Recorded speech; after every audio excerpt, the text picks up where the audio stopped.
back to Adventures in Raising Grands the Lowdown. Thanks for everyone for watching and sharing. Please continue to do so.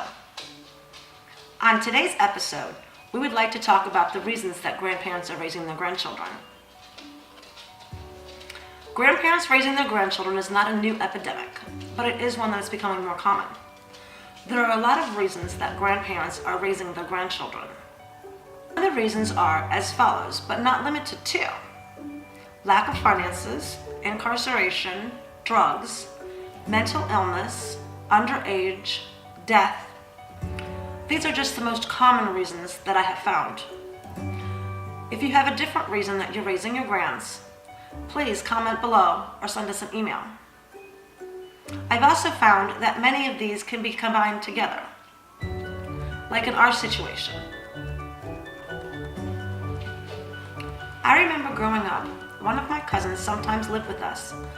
He also lived with our grandparents for most of the time. To be honest, I don't really know the full reason why he lived with our grandparents and not his parents. I was much younger and I never really thought about it. I really don't recall anyone that lived with their grandparents while I was growing up. But now I know many people that are raising their grandchildren. We will mostly be talking about mental illness, drug abuse, and incarceration, because that's what we're dealing with. Again, comment or email if you'd like more information on something that's not discussed here in this episode. Our daughter has mental illness issues, and we believe that's how all this got started. She had postpartum after both children were born, but after the princess was born, it was really bad. She refused to take medication, and she refused to follow doctor's orders. She even refused to go back to the doctor. She decided that she would handle it on her own. Her way of handling it was self-medicating. Her way of handling it was taking somebody else's Adderall. And when she ran out of Adderall, AD gave her meth. We would like to tell you about our involvement with DCF to help show the reasons that we are raising our grandchildren. The first time DCF removed the children was because my daughter's house was unlivable. They had to call code enforcement, it was so bad. And there were also accusations of child abuse and neglect by her ex-roommates.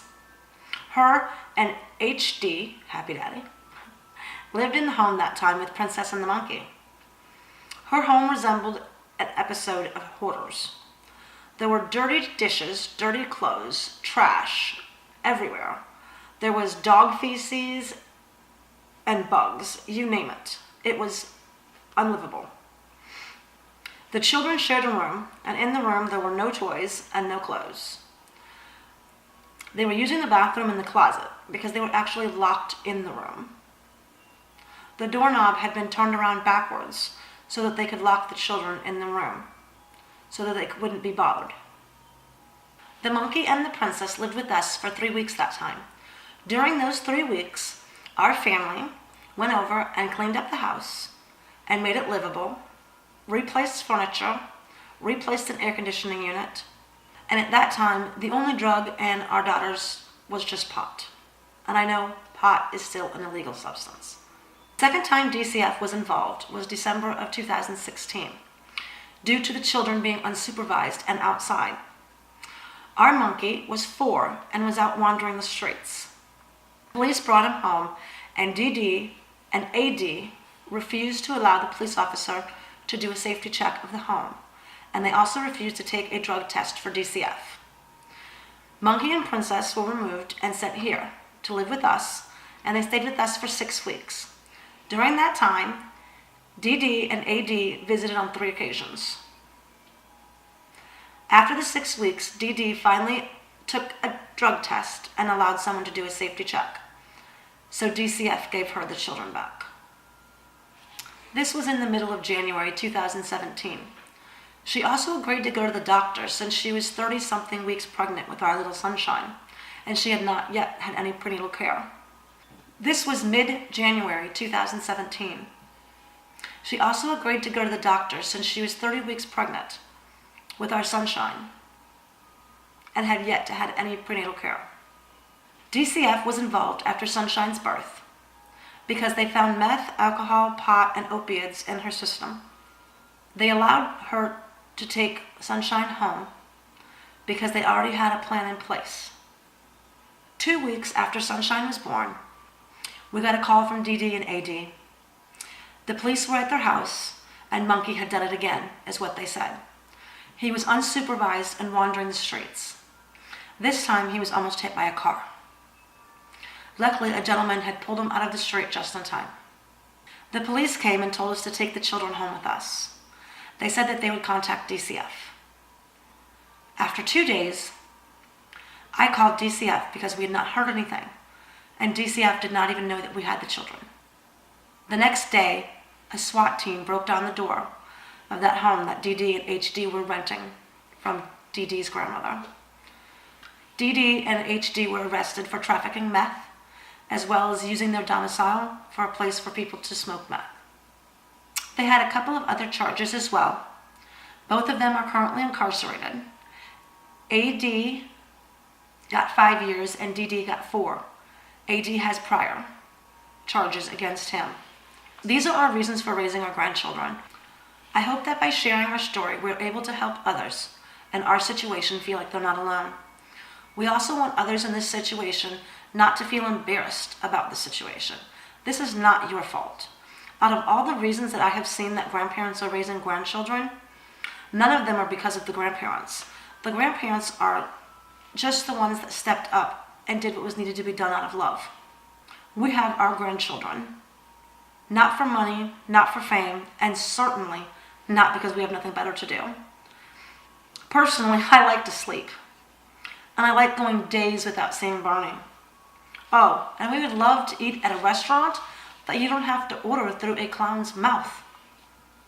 I would like to share a quote with you from a book that I read by a woman who wrote about her daughter's addiction. What I came to realize is that when I was real about my life, it seemed to give others permission to be real about their own lives. When I first read this, it made me realize why I started writing. When I first began writing about what I was going through, it was mostly for myself. I needed a place to release the feelings I had written down on paper. I needed a place to put the information that I had researched. Now I realize I was not just writing for myself, but I was also writing for others, so that when they hear it, they will know they're not alone. I'm writing it for others so that they know the information that I have. I am writing it for others so that they can see that it's okay to show the hard times as well as the good. And this is why we're sharing this channel. I know that in sharing, we have at least made an impact on one other person. And it makes me feel it's worth it as long as we've helped one other person. A link was shared on Facebook that I had posted, and a woman followed that link. It was a friend of a friend, someone I had never met. She read some of the stories about what we're going through, and she realized that she was going through the same thing. She contacted me through Messenger, and I spoke to her off and on for about 4 hours. We talked about my daughter, we talked about her son, and we talked about the addiction. And we talked about our grandchildren. She thanked me for being so open and honest. And later on Facebook, she posted this comment. I just spent 4 hours venting to a lady I have much in common with, that I've never met. I'm an introvert, and I made a friend. Weird, I saw a post she made, and I could relate. I won't say who or what, but I hope she keeps the post up there. Everyone has a story. We swap stories, and I feel better. Thanks. Not only did I make her feel better, but I also enjoyed the time that I spent with her. And I hope that we can add more stories like this and how we helped other people. So please make sure to ask questions, comment, and even share your story. Now it's time for the Adventure Challenge. This is where we challenge you to do something with your grandchildren and take a photo and send it to our email. This episode's challenge is to make a craft with your grandchildren. It can be something as simple as coloring a picture or making a card. Or if you feel like being dangerous, it can be something more difficult like building a birdhouse. Whatever you choose, just make sure that you enjoy your time creating with your grandchildren. And don't forget to send us those pictures. Have a good one. Be sure to watch for our next episode. We will be discussing the challenges and the rewards of raising grandchildren.